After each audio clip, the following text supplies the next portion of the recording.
কুমিল্লার বাংশের একটা কথা আছে, মুসলিমের বই প্রায় কয় রে হন তোর ভাইয়ে মরলেও লাখ টাকা, জিন্দা থাকতো লাখ টাকা। আমি বেটাকে হাতি নি না, অনেকটা এই টাইপের ক্যারেক্টার। তো কুমিল্লার রাজনীতিতে বিএনপিতে দুইজন সিংহ পুরুষ আছেন। একজন হচ্ছেন যে জনাব হাজী ইয়াসিন সাহেব, যিনি মনোনয়নের জন্য অনেক চেষ্টা করেছেন। সর্বশেষ পর্যায়ে জনাব তারেক রহমানের নির্দেশে দলীয় আনুগত্যের কারণে তিনি মনোনয়ন স্বতন্ত্র হিসাবে যেটা নিয়েছিলেন প্রত্যাহার করে নিয়েছিলেন হাসমার্কায়। আর আরেকজন হচ্ছে আওয়ামী লীগের সময়ও যিনি বিএনপির রাজনীতি খুব শক্তভাবেই করছেন, এমনকি কুমিল্লা সিটি কর্পোরেশনের মেয়র নির্বাচন হয়েছেন। বাট ফাইনালি একবার যখন দল কোনো নির্বাচনে অংশ না নেওয়ার ঘোষণা দিল, বাট মনিরুল হক সাক্ষ্য তিনি নির্বাচনে অংশগ্রহণ করলেন, তখন তাকে দল থেকে বহিষ্কার করা হয়। এরপরে লম্বা চূড়া একটা সময় চলে গেছে, কিন্তু গত পরশুদিন অসম্ভবকে যেভাবে সম্ভব করছে মনিরুল হক সাক্ষ্য, অনেকে বলছেন কিংমেকার। আসলে দিন শেষে মনিরুল হক চৌধুরীকে যেভাবে তিনি আগলায় রেখা কুমিল্লাতে মানে ধানের শীষের প্রার্থী করে ফেলছেন, এরপর অনেক ঝড় ঝাপটা চড়াই উতরাই গেছে, বাট তিনি শক্ত হয়ে দাঁড়াইছিলেন। তো দিন শেষে কিভাবে তারেক রহমানের সাথে একই স্টেজে মনিরুল হক সাক্ষ্য উঠে গেল, পেছনের ঘটনাটা কি? ঘটনা তো অবশ্যই আছে, আসুন দেখি কি চলছিল তলে তলে, কিভাবে আপনার বহিষ্কার আদেশ প্রত্যাহার ছাড়াই তারেক রহমানের সাথে এক মঞ্চে জায়গা পেল মনিরুল হক সাক্ষ্য ভাই। তবে সাক্ষ্য ভাইয়ের বউ আমার ভিডিও দেখে, ভাবি আসসালামু আলাইকুম। আচ্ছা, নেটিজনরা বলছে যে সাক্ষ্য ভাইয়ের বহিষ্কার আদেশ কি প্রত্যাহার হচ্ছে? আমারও মনে হয় হচ্ছে। তো সাক্ষ্য ভাই কি বলতেছে দেখেন। তিনি বলছেন, দলের সবুজ সংকেত পেয়েই আমি মঞ্চে উঠছি। মঞ্চটা কিন্তু এত সোজা না। তারেক রহমান যে স্টেজে বসেন সেখানে আগে সিলেক্টেড ইলেক্টেড থাকে কারা কারা মঞ্চে উঠবেন, যেহেতু বিভাগীয় টাইপের সমাবেশ থাকে, কয়েকটা জেলা মিলে একটা সমাবেশ থাকে। তো সেখানে প্রত্যেক জেলার সদরের বা আরো বিভিন্ন জায়গা থেকে অনেক নামি দামি, তারপর যারা মনোনয়ন পাইছে এরকম অনেক ব্যক্তিত্বরা কিন্তু থাকেন। তো সেইখানে বহিষ্কৃত একজন নেতা উঠতেছেন, তার মানে একটা সেট আপ তো হয়েছে। সম্ভবত যে কোনো সময় তার বহিষ্কারাদেশ প্রত্যাহার হয়ে যাবে, এমনটাই ধারণা করছে।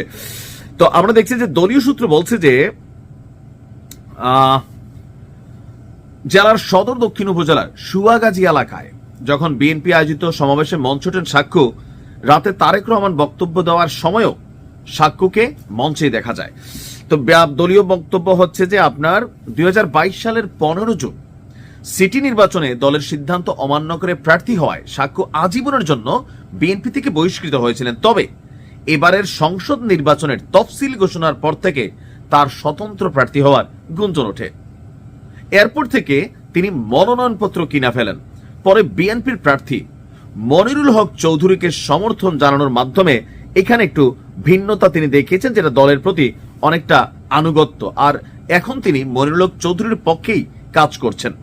সাক্ষ্যর দলে ফেরার বিষয়টি যে কোনো সময় চিঠি আসতে পারে, অর্থাৎ যে কোনো সময় সাক্ষ্য ভাই তার দলীয় পদ ফিরে পেতে যাচ্ছেন। আর যদি যায়, এই সেটেলমেন্ট একটা বার্তা দিচ্ছে, এটা বাস্তব।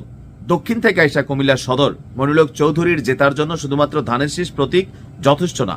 তবে জনাব তারেক রহমানের নির্দেশে আপনি দেখেন হাজী ইয়াসিন সাহেব নিপাট ভদ্রলোক মানুষ, তিনি চাইলে কিন্তু স্বতন্ত্র করতে পারতেন, বাট দলকে শ্রদ্ধা করছেন। এমনকি নেতা কর্মীদেরকে আশ্বস্ত করাইছেন যে দিন শেষে দল বড়। তো এখন মনিরুল হক চৌধুরীর জন্য একটা বাধা ছিল, যদি হাজী ইয়াসিন সাহেব স্বতন্ত্র হয়ে দাঁড়াইতেন, সেই ক্ষেত্রে একটা কিন্তু ঝামেলা ছিল, যেহেতু তিনি এখন পুরা নির্বাচনী আয়োজক কমিটির একটা বড় পদ পেয়ে গেছেন।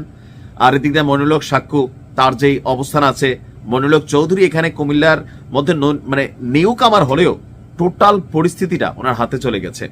তো মাঠে গুঞ্জন আছে যে আগামীতে সিটি কর্পোরেশন নির্বাচনে মনিরুল হক সাক্ষ্যকেই এখানে মনোনীত করা হবে। আর এখানে মনিরুল হক চৌধুরী তার যে প্রশাসনিক ক্ষমতা সক্ষমতা, এটাকে সাপোর্ট দিতে হবে, দলও তাকে সাপোর্ট দিবে। আর এটা 100% যে সাক্ষ্য ভাই সিটি কর্পোরেশন নির্বাচনে দাঁড়াইলে তিনি পাশ করবেন।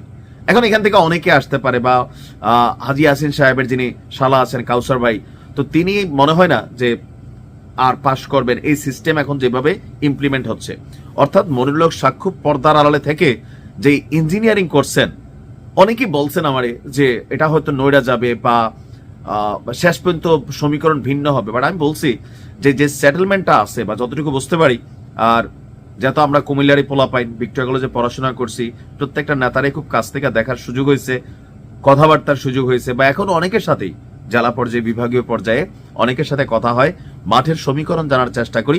অনেক আগে বলছিলাম যে ফাইনালি মনিরুল হক চৌধুরী তিনি টিকে যাবেন, দল ম্যানেজ করে নিবে। জনাব তারেক রহমান দেশে নামার পর যারা বিদ্রোহী প্রার্থী ছিলেন তাদেরকে যেভাবে হোক ওনার সামনে সরাসরি ডাইকে একটা কথা বলার পরে এই সিদ্ধান্তটারে নাড়ার মতন বা হুকুমটা থেকে লড়ে যাওয়ার মতন বিএনপিতে খুব কম আছে। এটা দলের প্রতি রেসপেক্ট, শ্রদ্ধা, অপরদিকে পারস্পরিক ভালোবাসার জায়গা তৈরি হয়। যাই হোক, মনিরুল হক সাক্ষ্যের জন্য সুসংবাদ, ভাবি মিষ্টি খাওয়াইয়ান দেশে গেলে। হ্যাঁ, আসসালামু আলাইকুম।